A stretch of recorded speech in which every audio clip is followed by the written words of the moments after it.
Good afternoon and welcome back to Dr. Logic Awkwardly Does Logic for the 150th time. In my previous video, I talked about ways in which translating the 5-step or 3-step argumentation in the Hindu and Buddhist tradition into either the syllogistic or predicate logic doesn't really work, particularly from structural point of views, and of structural requirements about how we form arguments in those systems are violated when we try to talk about this other system.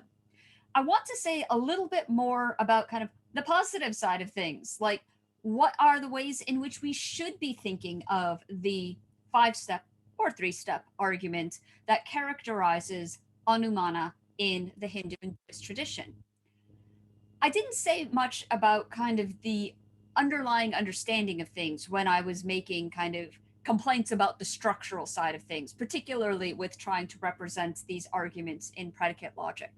I'm going to say something about that now.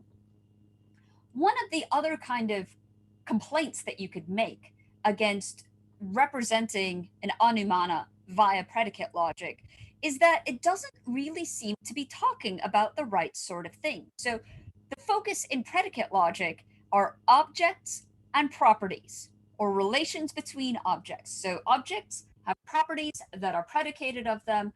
Multiple groups of objects have relations that are predicated of them. This is all very much focusing on the objects. But if you look at a bunch of the examples of Anumānas, what you get is something where objects and properties are not so much the focus. What you get is rather properties and locations. And it's not so much relations between objects that we are interested in, but relations between properties. So this is a little bit of kind of foundation for kind of setting things up for an interpretation of this style of argumentation that kind of draws it away from predicate logic emphasis and brings it into something that is a bit more like what's actually being said in the types of sentences. And this is what Ganeri calls the property location interpretation of Indian logic. So we have kind of statements of two fundamental different types. There are statements about kind of locations of properties in objects. So you've got that, X occurs in Y, or X is located in Y, or another way that it's sometimes expressed is that Y is the locus of X. So Y is can be an object. There's nothing wrong with that.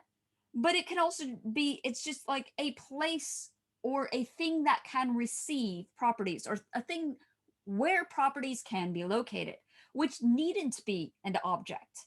So that's an important kind of distinction to make. And then we have this other sort of kind of basic type of statement, which is this statement of pervasion.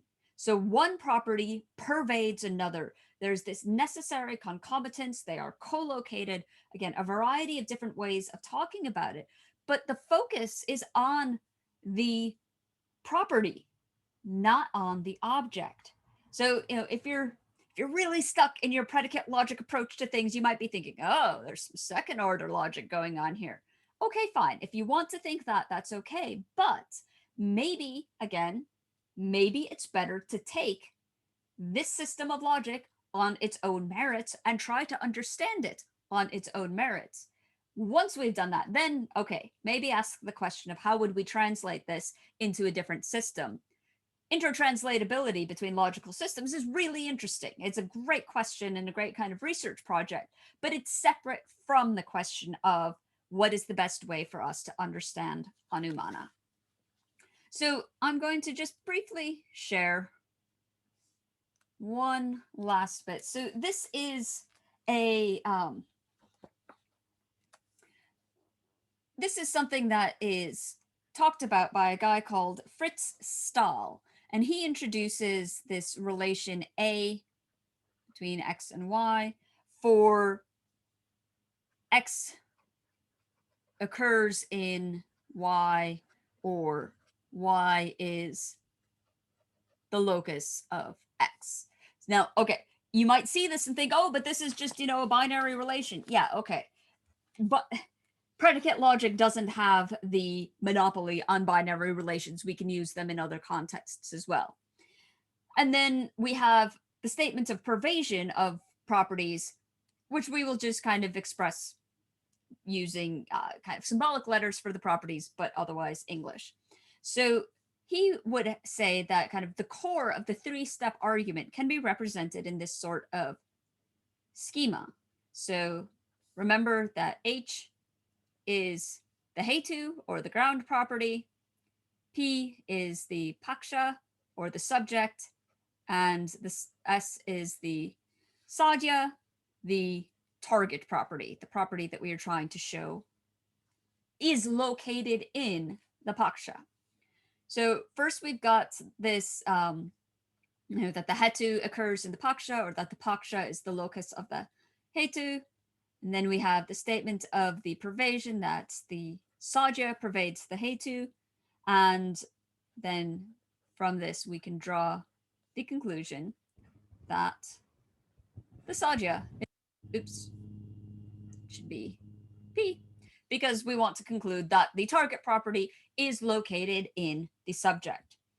So one advantage of approaching it this way is that it makes sense of a lot of what is said about these inferences, both kind of in the analysis of the arguments themselves, but also in kind of broader discussions of when these Anumāna are actually used in guiding us towards knowledge. So remember, these inferences are intended to be an instrument of knowledge that we can use in argumentative contexts, investigative contexts, understanding contexts, so that we can move from a position where we don't have solid belief or justified belief for something to a position that we have.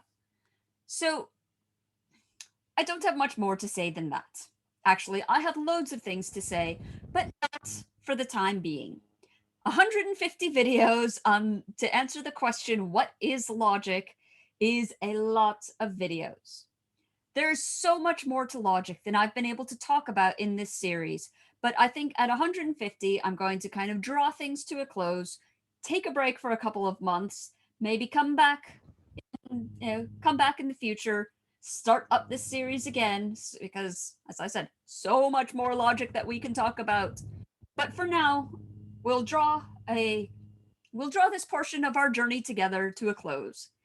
Thank you all for joining me on it, for your questions, your comments, for sharing the links, for writing in, for commenting on the videos, and in general for enjoying logic with me.